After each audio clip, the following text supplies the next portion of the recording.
Bueno, pues como vieron en el flyer titulé esta sesión de una manera sarcástica, sardónica y burlona. Mm. Vivimos en el país más democrático de la Tierra. ¿Alguien recuerda o sabe quién dijo y cuándo dijo esa frase? A ver, Héctor, te vi a sentir con la cabeza. Seguramente López Obrador. No, no fue López Obrador. ¿No lo dijo él? No me No, acuerdo, como que sí, por ahí también lo habrá dicho. la dijo Claudia Sheinbaum el 31 de diciembre. Pues es lo mismo. Bueno, es la calca, ¿no? Pero Sí. cronológicamente hablando, tal cual lo acabo de decir, lo dijo Claudia Sheinbaum. Ya es un hecho que vivimos en el país más democrático del mundo, de la Tierra. Vamos a hacer el análisis de si esto es verdad o no y quise subir al título tal como ella lo dijo para ir comparando lo que ella sostiene en ese taller de historia, de la otra historia, de la que nadie te cuenta, porque por supuesto todos los medios, bueno, casi todos, para ser honestos, excepto dos o tres comentaristas, eh, que sí se lanzaron en contra de esa afirmación, como Carlos Loret y otros, y dijeron, pero muy pocos, la inmensa mayoría se pusieron de tapete y de lamebotas o de lametacones, eh, Para variar. para variar. Vamos a ver, en el país más democrático del mundo, que según Fraudia es México, la oposición política PRI, PAN, PRD es meramente simbólica.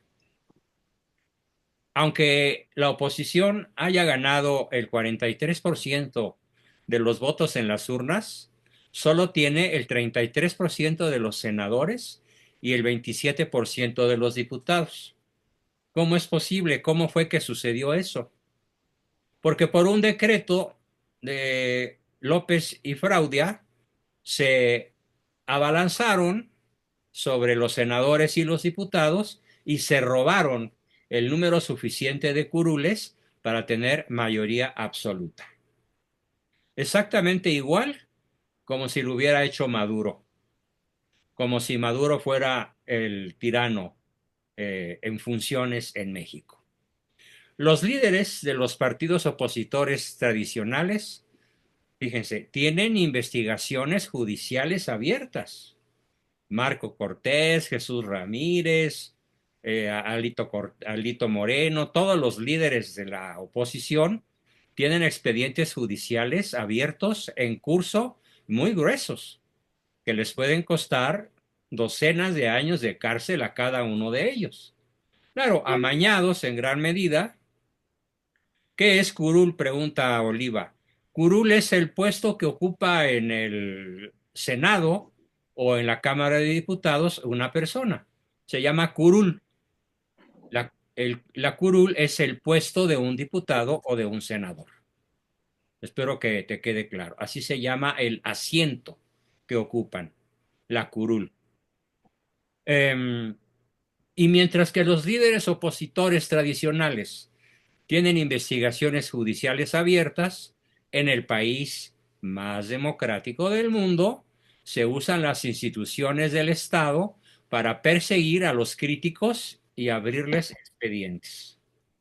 Y además, los videos, las grabaciones telefónicas y los documentos que exhiben la corrupción, por citar solo un caso, de los hijos del Pejelopostli, pues no hay ningún expediente abierto, a pesar de que son fraudes, robos, megamillonarios, como por ejemplo, por citar solo uno, la piedra balastro que se puso debajo de las vías del tren Maya, que por cierto se me viene ahorita como una pequeña digresión, una solemne estupidez que dijo hoy en la mañana la Fraudia.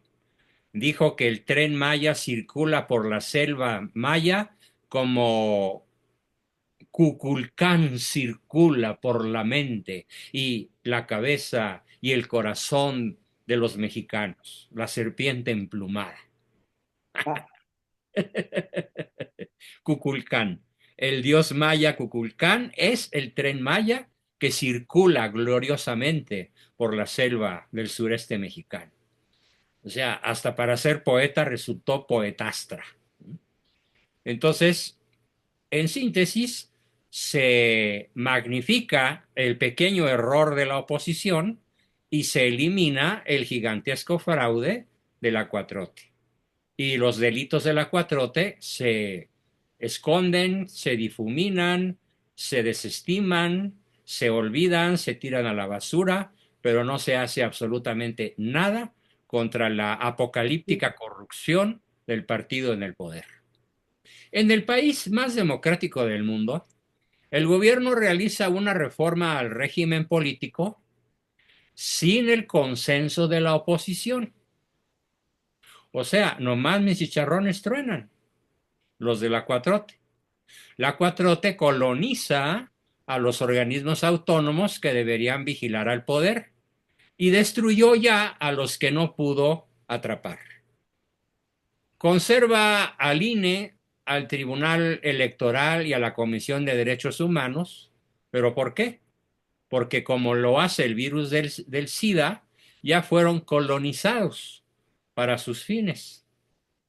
Voy a explicar por qué digo que como el virus del SIDA. Porque fíjense, en el virus del SIDA, los que atacan al organismo son los defensores del organismo. O sea, en el virus del SIDA ocurre que los soldaditos que deberían cuidar nuestro cuerpo son los que se programan a través del virus para que ataquen las partes más vulnerables de nuestro organismo. Lo mismo acontece con el país más democrático del mundo. El INE, el Instituto Nacional Electoral, el Tribunal Electoral, la Comisión de Derechos Humanos, ya fueron colonizados por los virus del SIDA. Por lo tanto, atacan a la nación y a sus habitantes de manera impune bajo el manto de la legalidad falsa. Desaparecen al Instituto Nacional de Acceso a la Información, el INAI, para administrar desde la 4T la supuesta transparencia que no existe, para administrar el acceso a la información, y despiden a todos los miembros de la Suprema Corte de Justicia de la Nación para que entre una nueva camada de ministros gobiernistas, fruto de la elección amañada en la que el régimen tiene el control de las inscripciones de la organización y con ello el control del resultado. Es como en un equipo de fútbol o de béisbol, en donde una sola persona tiene el balón, el pito del árbitro, el terreno de juego en declive a su favor, el portero comprado, los defensas comprados, los delanteros amañados, y además es el dueño del equipo que vende las entradas para que vaya el público al que tiene cautivo. Este es el país más democrático de la Tierra. En el país más democrático del mundo, el pueblo no somos todos. ¿Qué quiero decir con eso? Que el pueblo es pueblo siempre y cuando sea afín al régimen. Porque si el pueblo no es afín al régimen, si el pueblo es crítico y opositor, entonces eso no es pueblo, aunque sean mayoría. Esos, los enemigos del 4T, son enemigos del pueblo, son una pandilla de delincuentes, racistas y clasistas que quieren explotar al pueblo. En el país más democrático del mundo, se premia con contratos a los dueños de los medios de comunicación que prescinden de las voces críticas y se vuelven solo amplificadores del discurso oficial, sin cuestionarlo ni contrastarlo. La propaganda inicia en una conferencia de prensa diaria que se machaca en las redes sociales y en los medios afines y termina incrustada en los libros de texto escolares que adoptan la visión marxista del mundo que tiene el régimen. todo lo que dijo López Obrador, el peje, todo lo que dice Fraudia, pronto Max Arriaga, el comunista venezolano que es el ministro superior de la Secretaría de Educación Pública, va a dar vía libros de texto a las mentes de nuestros niños para sostener al narcosistema. En el país más democrático del mundo, el presupuesto público se emplea como un instrumento de extorsión política. Para los de abajo, programas sociales, bajo la amenaza de que dejarán de recibir ese dinero si no votan por el partido oficial. Y son tan estúpidos que creen que de alguna manera mágica, los chairos son tan imbéciles, y perdón que sea tan leve en mis comentarios y tan poco ofensivo en mis comentarios al decirles idiotas en el sentido griego que lo usaba Aristóteles, e imbéciles en el sentido que lo usa la psiquiatría moderna, que creen que si no votan por Morena les van a quitar sus ya 8,540 pesos que aparecieron hoy como decreto presidencial, que es lo que les están dando a los que ni estudian ni trabajan. Mensuales, por supuesto. Multipliquen por 12 por no hacer nada. Si trabajas, te quitan impuestos. Pero si no trabajas, te mantienen. Ese es el país más democrático de la Tierra, donde trabajar es una especie de maldición que sirve, los que trabajamos, servimos a los que no trabajan, con nuestro dinero que sí generamos.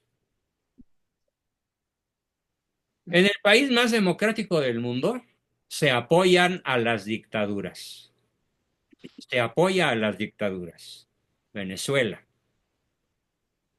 La Sheinbaum mandó representantes a la toma de posesión de Maduro.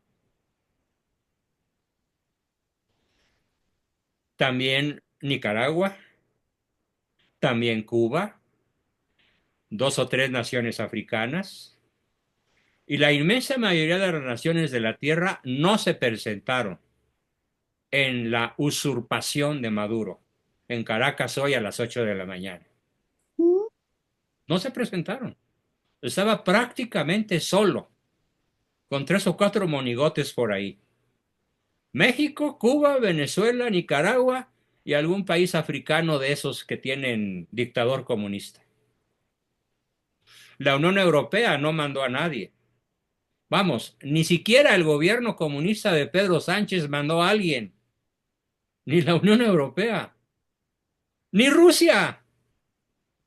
Ni China. Ni China. Es mucho decir. Wow. Y bueno, en el país más democrático del mundo, cada día se manda más petróleo a Cuba para que no les falle la electricidad y sus cochecitos carcacha puedan caminar por las desvencijadas casuchas de La Habana, que se cae a pedazos. Una manzana sí y otra también, excepto las manzanas destinadas a que los turistas en bobalicones digan, wow. Se respalda la reelección. En el país más democrático del mundo, se respalda la usurpación del venezolano Nicolás Maduro, que por cierto no nació en Venezuela, sino en Colombia, a pesar de que no ha sido capaz de presentar una sola acta de una sola casilla que convalide su triunfo. Mientras que Edmundo González, en Panamá, acaba de presentar ante notario el 67% de las actas que le dan un triunfo legítimo. Y ya para que el mismo Biden reconozca el triunfo de Edmundo González y, y que por primera vez, desde que es candidato y ahora presidente electo, Trump de manera explícita haya saludado a Edmundo González como presidente de Venezuela, nos presenta una leve esperanza o una gran esperanza tal vez de lo que pueda pasar en las próximas semanas. sobre todo una vez que Mr. Donald Trump, a quien le presento mis respetos y mi admiración, tome el poder. Porque ya dijo, no queremos comunistas en nuestro continente. Entonces, ¿por qué Sheinbaum se atreve a hacer todo lo que está haciendo? Sí, ya se lo dijo Trump de muchas maneras. Yo creo que de alguna manera piensa que va a tener apoyo de la guerrilla venezolana. Lo que se ve venir es una guerra civil. Estamos hablando de alrededor de 1 millón de venezolanos armados hasta los dientes, con armas muy potentes, capaces Pero, de un tiro eliminar un tanque, y que el gobierno de Maduro les paga de una manera espléndida para que resguarden su poder. pero Trump con unos cuantos bombazos acaba con todo eso, maestro. Es cierto, sin embargo, eso no es tan sencillo como decirlo, porque eso afecta el equilibrio geopolítico. Eso afecta el petróleo que de todas maneras necesita Estados Unidos proveniente de Venezuela, que es el país en petróleo más rico del planeta, más que Arabia Saudita. Es el campeón mundial petrolero, Venezuela. Hay muchas complicaciones, no es tan sencillo. Es como cuando tú derribas una barda y junto con la barda se muere la hiedra. O como cuando quitas la hiedra y la barda pierde soporte y se cae. ¿Qué haces? Entonces tiene que ser un juego de ajedrez muy sutil, muy, como lo dijo hoy Bukele sabiamente, tengan paciencia. Vamos a atender, vamos a derribar a este tirano, pero tengan paciencia. Porque no es Doctor, cuestión de enviar un misil a Miraflores, porque eso sería darse un tiro en el pie, la misma Unión Americana. Es un juego de ajedrez tremendamente complicado. La paciencia, el tiempo, la estrategia, la inteligencia, la astucia van a jugar a favor de Trump y a favor del mundo libre, incluyéndonos, aunque no le guste a la fraude. Yo espero con doctor, más entusiasmo la caída de la Cuatrote que la caída de Maduro, Claro. por muchas razones. Bueno, En pero el una cosa país lleva a otra. más democrático del mundo, continuamos, no manda a la presidente. Es un error que he dicho no sé cuántas veces, decir presidenta. No existe tal palabra en español, es la presidente. En este país más democrático del mundo, no manda ella, manda su predecesor. La presidente tiene mucho poder, pero su antecesor tiene muchísimo más. Y las 4 o 5 veces que se ha sabido que no tiene la misma opinión, se impone la visión del peje. Y él se encarga de que todo mundo lo sepa. ¿Quién manda aquí? Yo. Su Majestad Pejelopostli, heredero de las glorias sanguinolentas de Huitzilopochtli, el dios azteca que pedía una cuota de 100,000 sacrificios al año, cuando menos. Humanos, por supuesto. En el país más democrático del mundo, el presidente que sale deja a su hijo como cabeza del partido en el poder. ¿Esto qué quiere decir? Que ya está todo armado para que uno de los hijitos del Pejelopostli sea el próximo presidente. Dios nos agarre confesados, ¿eh? Porque esto implicaría una narcodictadura como la de Venezuela o peor. peor. Porque cuando menos en Venezuela, el 90% del pueblo está consciente de lo que pasa. El 90% del pueblo está contra el tirano. Y acá el 70% del pueblo está con el tirano. Y le besa las patas. Y le rinde culto. Hasta incluso al lado de Catedral Metropolitana en el Zócalo de la Ciudad de México, hay un altar a San Andrés Manuel López Ay, Obrador. no. Pero yo no creo eso, porque los No, yo votos son... lo vi. Ah, no, sí, yo sí creo que hay el altar para. Pero yo digo que no toda la gente está a favor ¿cómo se llama? De ¿Tú él. sabes cuál es el porcentaje, mi querida Anita, que acaba de sacar de aprobación la fraude? No. El 78%. Pero ¿Cómo es, Son los? datos. pero El es falso. 78% de aprobación tiene fraude a Sheinbaum. ¿Pero cómo lo sacó? Es Las falso. empresas autónomas que hacen investigación de mercado. No es un dato que ella haya dado. Es un dato real de empresas privadas. Pues con todas las dádivas que da, ¿usted cree que no? ¿No se echa Por la eso bolsa? decía yo, al Pienso, chairo mexicano o Pues sí. antimexicano solo le interesa medrar en el país pero más democrático del mundo. pero Ferriz Secón y su grupo demostraron lo contrario. ¿Qué cosa, Anita? Ferriz Secón y su grupo demostraron lo contrario. No, Ferriz no, o sea, Ferriz es un idealista. Bueno, no lo dudo, yo también. Sí, no, yo no soy idealista, Aprobación, pero doctor. Dios me Bueno, libre de ser idealista.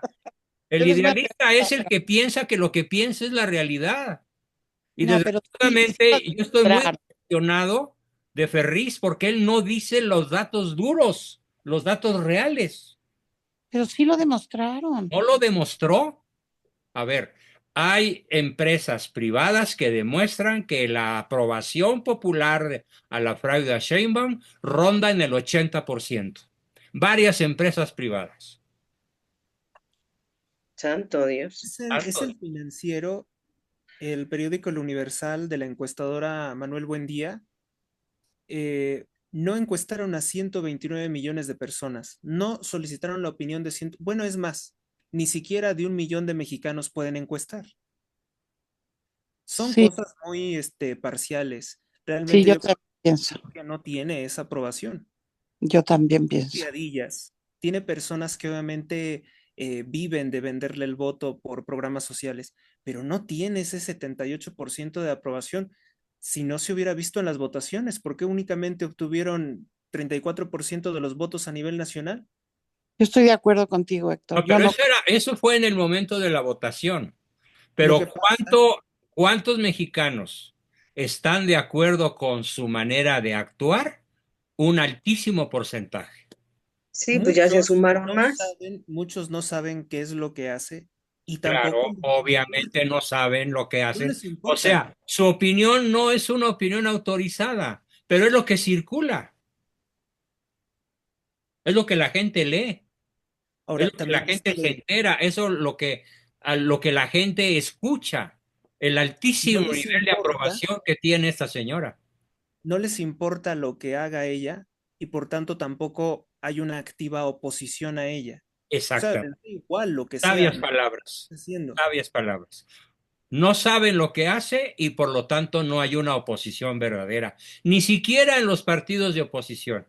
pero que no se esté pensando, porque lo que hacen las encuestadoras es esto, que no se esté pensando que la gente va a ofrendar su vida por defender su narcorrégimen, que Ah, no se no, esté pensando que México se va a alzar en armas, porque eso es lo que hacen con esas encuestas. Esas encuestas están amañadas y todos los periódicos siempre las presentan de esa forma. El Universal, el Financiero ya tiene muy larga historia de ser salamero con Claudia. Y también el periódico Reforma, que hay que recordar que es dirigido, el director editorial es Samarripa, que era un comunista y era asesor durante muchos años de López Obrador. pero como decía Lenin, calumnia, calumnia, que algo queda. Pues yo veo muy desdibujado esto, ¿no? Porque tenemos, por ejemplo, otra información que ahora sí que tengo otros datos, de que en Titlán arrancaron los nombres de las calles porque les habían Eso sí puesto es cierto, eso me dio mucho. Eso sí es cierto, sí. Colonia Cuarta Transformación. A la gente tampoco le gusta que Claudia se haya robado más de 9,000 millones de pesos y los esté desviando a Cuba en materiales Claro petrolíferos. que no, Bueno, claro que pero no. a ver, Héctor, de acuerdo a lo que dice, sin embargo, compara la actitud de la masa mexicana con la masa venezolana. ¿Tú te Ah, sí, imaginas 20 ciudades de México, o 30, o 15, invadidas como ayer y hoy por mexicanos en contra del narcosistema? No. no, pero además no tenemos un líder porque ya la Xóchitl Exactamente. ya ¿cómo se llama? O sea, ¿a quién ponemos? Como ahorita, ¿cómo se llama? Pues ahí está ¿cómo se llama? Edmundo, ¿no? Y todo eso, pero ahora aquí México no tiene a nadie. Mire, el 66% de las personas no están militando para Morena. Además, Morena no tiene muchos militantes, hay que decirlo también.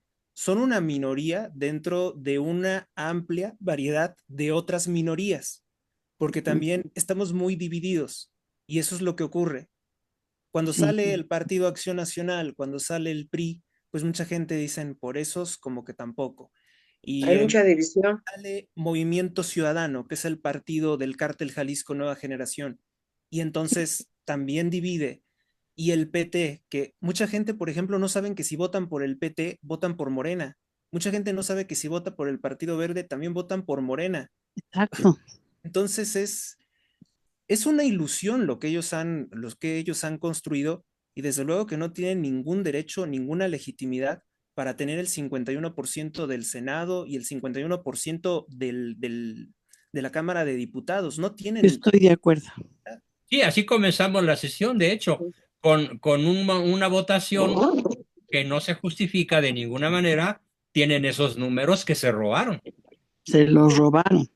y además los compraron, 4,51. De 34% pasaron a 51.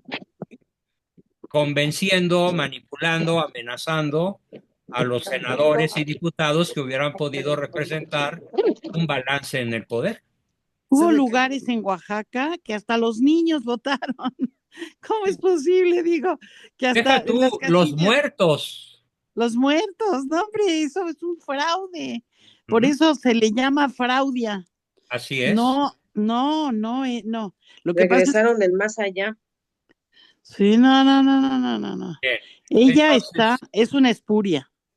en el país más democrático del mundo, estamos viendo que va a haber si no hacemos algo, si no hay un milagro, si no ocurre un cataclismo, el presidente próximo será de la dinastía del Pejelopostre. Lo Ay, cual no, ni Dios lo mande. ni Dios lo mande. Ahora, todo este desastre está sucediendo en medio de un castillo de naipes que se desmorona. Vamos a hacer, en esta segunda parte de mi alocución de hoy, vamos a hacer un análisis de ese humanismo mexicano que proclamó el Peje. La presidenta, así dicen los columnistas desgraciadamente, la presidente Sheinbaum está haciendo malabares para sostener un castillo que se está derrumbando. Es el castillo de naipes que su antecesor, Pejelo Postli, bautizó como humanismo mexicano. Es un supuesto modelo económico creado por él, un disque nuevo paradigma financiero, que en realidad consiste en repartir masivamente programas sociales, gastar carretadas de dinero en obras vistosas pero inútiles, y contraer deuda para financiar todo ello. En un momento más voy a platicarles el tamaño de la deuda que ella ha contraído en los primeros 100 días de su desgobierno. Malo dejó a Sheinbaum un castillo resquebrajándose y la presidente está tratando de salvar lo que pueda, buscando evitar confrontaciones con su gran jefe Toro Echado.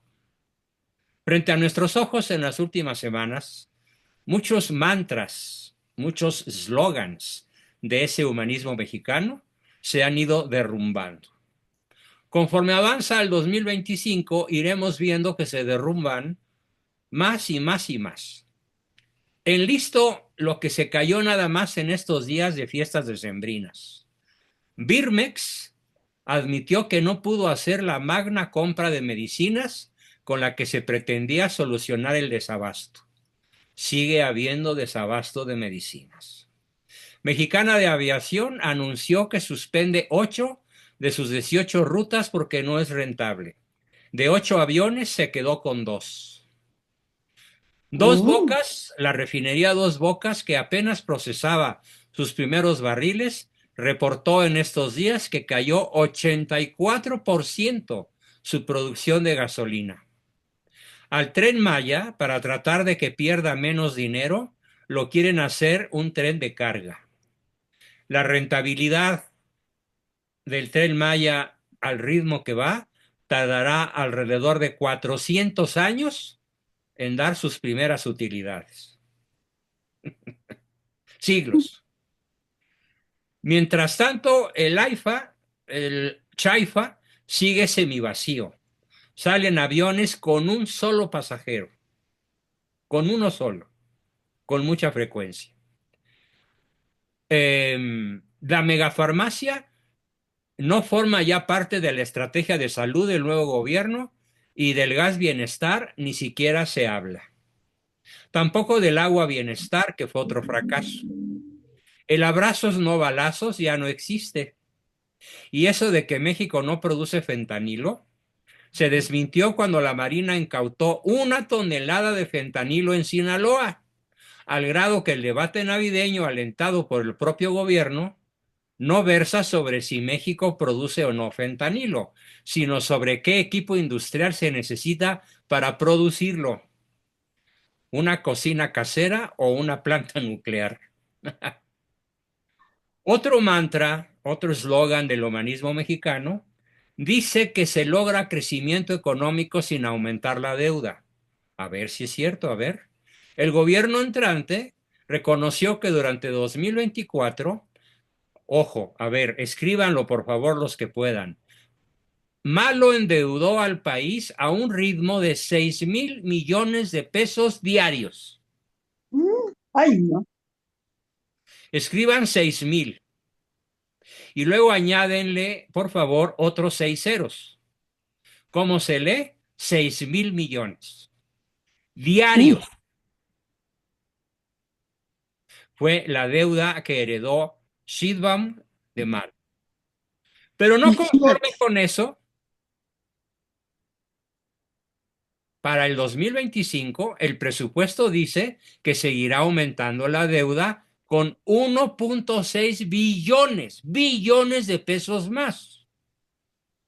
Algo así como 5,000 millones de pesos diarios. Deuda. Sin que haya manera de pagarla. Al mismo tiempo, fue el sexenio, el pasado, con el peor crecimiento económico de los últimos 30 años. México nunca había crecido tan poquito o tan nulamente como en los últimos 30 años. El humanismo mexicano dice que para acabar con la corrupción se dispara el crecimiento económico. Está claro por qué no se disparó el crecimiento. Porque la corrupción sigue siendo quien gobierna en México.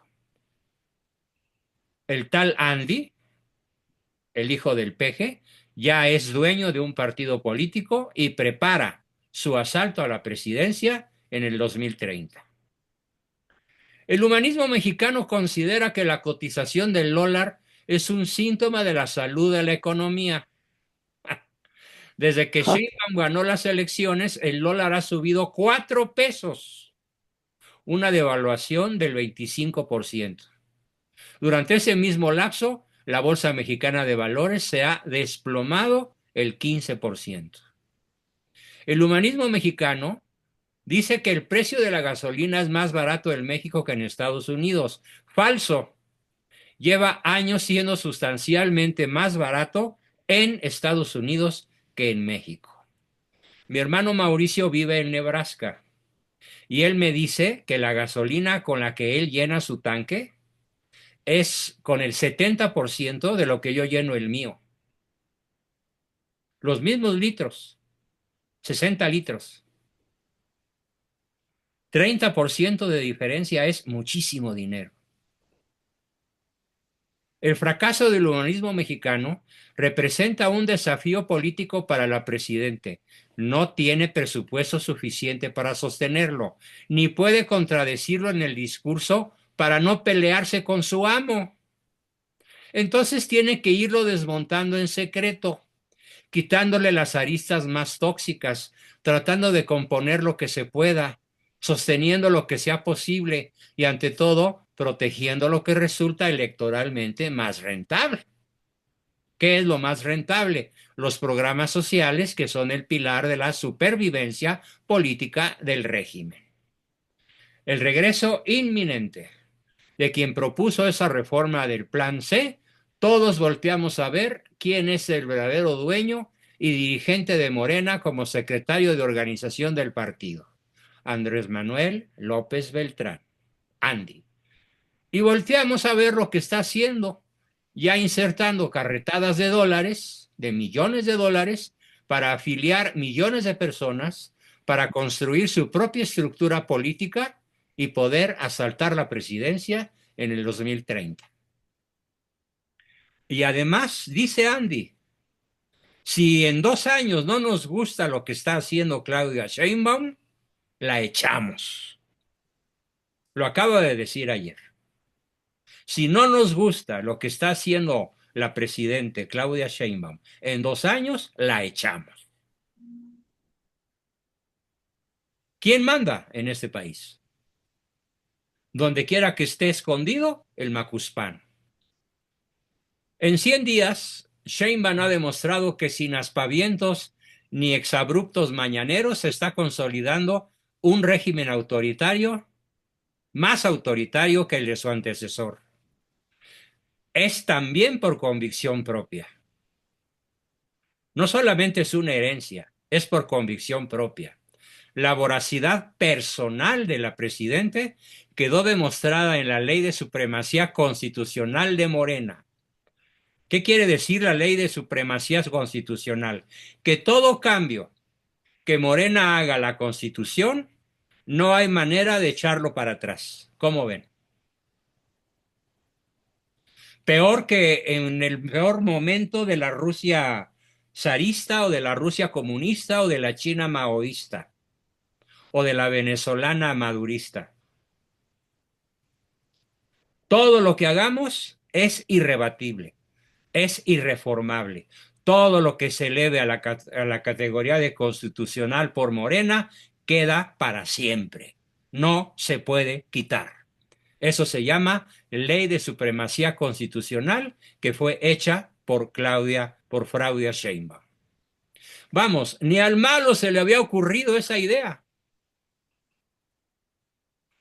Comparten la idea, Sheinbaum y su jefe, de que la democracia se usa para acceder al poder y después desde arriba se destruye la democracia para permanecer en él. En ningún lugar del mundo se considera democrático que una reforma del Estado pueda hacerse sin el consenso de la oposición. Pues aquí se hizo. En el país más democrático de la Tierra, las modificaciones al Estado se hacen sin el consenso, sin la invitación, sin la opinión de la oposición. En 100 días desaparecieron los órganos autónomos, los que daban balance al poder del presidente, y aprobaron una reforma al Poder Judicial que fue criticada hasta por sus mismos especialistas afines, incluso antes de que arrancara el proceso, que por tropezado, desasiado y fraudulento, deja claro que tiene como único objetivo apuntalar los intereses de la 4T. En 100 días quedó demostrado el aplastante músculo político de Fraudia y su partida, como le llaman muchos honestos editorialistas, cártel criminal. Pero también en 100 días se explotaron los desafíos que no se controlan por mayorías en el Congreso. La economía en picada, la seguridad en picada y Trump a la vuelta de la esquina, bendito sea Dios. En medio de toda esa tragedia es lo único que parece que se asoma con sus rayos dorados en medio de un negro horizonte cargado de nubes tempestuosas. 100 días han servido para exhibir que los pactos políticos con el narco están cobrando factura y que mitad por convicción y mitad por presión de Trump, en este gobierno se están sustituyendo los abrazos por los balazos. Muy disgustado debe estar el peje porque Fraudia no ha tenido más remedio que sí echar al ejército a perseguir y capturar narcos. Pero para terminar, ¿qué es lo que une a Cuba, Nicaragua, Venezuela y México. ¿Cuál es el eje rector? ¿Cuál es la arteria aorta que alimenta el corazón de estas 4 naciones? Comunismo. Desdichadas. Comunismo. No, el narcotráfico. Mm. ¿Por qué Claudia Sheinbaum mandó representantes a la asunción mafiosa de Maduro para perpetuarse en el poder? Por sus nexos con el narcotráfico, que acá se llama Cártel Jalisco Nueva Generación y Cártel de Sinaloa, y allá se llama Cártel de los Soles, que tienen negocios megamillonarios en común. Pero aquí viene la máxima complicación a la que nos enfrentamos. Fíjense, lo voy a decir despacito. ¿Por qué hay narcotráfico? La causa raíz más profunda de que haya narcotráfico es que hay demanda. Y si hay demanda, hay oferta. ¿Dónde está la mayor demanda de narcóticos en el planeta Tierra? En la Unión Americana. Entonces, vean ustedes ese tormento al que está sometida nuestra patria, que se llama la yegua china. No sé si hayan oído hablar de en qué consiste la yegua china. La yegua china es una navaja como de 10 metros de longitud, de un acero lo más afilado posible, como navaja de rasurar, y en la parte superior sientan a la víctima y le dan un empujoncito con una pierna en cada lado. Cuando llega a tierra, llega partido en 2 mitades, exactamente por la mitad del cuerpo. Esa es la yegua china. Así está México. Así Estados Unidos está también. Ni Venezuela, ni Nicaragua, ni Cuba. Ellos están en su negocio, el narco, sobre todo Venezuela. Por un lado, Biden quiere combatir al narco, pero de manera ambivalente. Lo combate, pero no lo combate. No lo suficiente como para extirparlo. Porque ¿qué van a hacer sus 40 millones de adictos? ¿Invadir el continente hasta Venezuela y Colombia en busca de su droga? Todos tienen armas. Casi todos tienen manera aerotransportada. Casi todos son de clase media para arriba. Los narcos, los adictos en Estados Unidos no son los pobres, no son los homeless, es la clase media y la clase pudiente, es Hollywood. Son los hijos de los grandes empresarios, los nietos de los grandes empresarios y hasta los grandes empresarios. Entonces Estados Unidos tiene el dilema de llego a China, de combatir el narcotráfico, pero de vivir del narcotráfico. Además hay un tercer elemento. ¿Cuál es el principal foco de ingresos de la banca norteamericana? Pues De ese. Manhattan Bank, de Citigroup, del Banco de Bancos, Ese maestro del narcotráfico. el narcotráfico, exactamente. ¿Se dan cuenta de la brutal complicación en la que estamos? Sí. A eso se va a tener que enfrentar Trump. Sí, porque además los americanos son los que metieron a la droga a su gente. ¿Sí? Ellos En el mismos. Festival de Woodstock en 1968 inundaron a la juventud, que había alrededor de 800,000 ciudadanos jóvenes ahí, y de ahí se disparó a millones, a docenas de millones, la narcoadicción. Pero lo hicieron también para que aguantaran en la guerra de Vietnam. Sí, es cierto, los motivos fueron muy complejos, militares, políticos, sociales y también espirituales. Ahí tuvo que ver mucho Mr. Belcebú, por supuesto. Yo yo conocí ahí en Acámbaro a una señora que le mandaban a su esposo, que era americano, le mandaban, así como le mandaban su pensión, le mandaban su droga. En serio. Sí, era un veterano. Sí. Ajá. Entonces ellos mismos drogaron a su gente para que aguantaran las presiones de la guerra. Exacto. Madre santa. Muy bien, pues todo esto es la tremenda complicación en la que estamos sumergidos. En el país más democrático de la Tierra, como lo acaba de decir Trump con todas sus letras, gobierna el narco. ¿Qué va a hacer? Tenemos que orar por él, que llegue vivo y que se mantenga vivo todo su cuatrienio para que realmente pueda comenzar, al menos comenzar a inclinar la balanza por el bien, la verdad, la belleza y la unidad. Brutal momento para la historia de México. Brutal momento para la historia del continente. Tal parece que estamos enfrentándonos, como lo dice San Pablo, no luchamos contra carne y sangre, sino contra espíritus malignos que vagan por el mundo para la perdición de las almas. Yo tengo la convicción de que si no estuviera todo esto del narcotráfico bajo el mando de Lucifer, no podrían tener tanto éxito como el que tienen, tanto poder como del que hacen alarde. Con esto termino mi exposición y como siempre abrimos cancha para alguna aportación, comentario, pregunta, duda, etcétera. Adelante, por favor. ¿Quién quiere? Estela, permíteme un momento.